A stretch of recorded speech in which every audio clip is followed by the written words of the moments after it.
Alors déjà, savoir sur la dépendance affective, il y a beaucoup plus de personnes qu'on ne le croit qui sont concernées.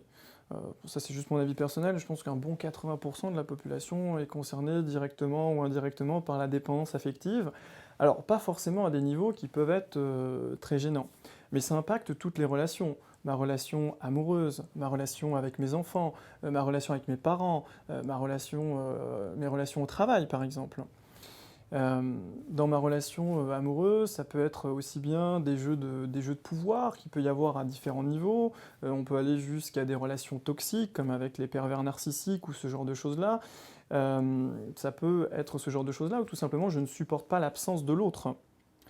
Dans la relation avec mes enfants, si j'ai toujours besoin tous les jours d'un contact, il faut que je sache ce qu'ils font, quand ils le font, toujours en communication avec eux. Euh, c'est aussi une forme de dépendance affective.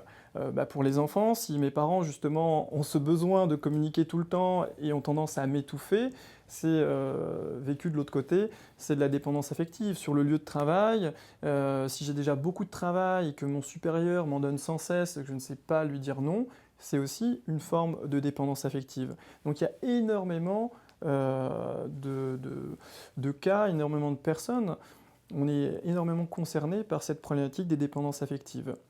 Alors la manière que j'accompagne les personnes, il y a vraiment deux phases au cours des accompagnements. Toute une partie où on va leur expliquer un petit peu les grandes lignes de la dépendance affective. Moi j'ai eu un enseignement par Catherine Dupont, qui est psychothérapeute et vraiment spécialisée sur les dépendances affectives. Donc là, on est sur des prises de conscience avec la personne. Et dans la deuxième partie, on va travailler en hypnose sur le reconditionnement. Là, on va travailler sur les différentes blessures telles que l'abandon, la trahison, le rejet, l'humiliation, l'injustice par exemple.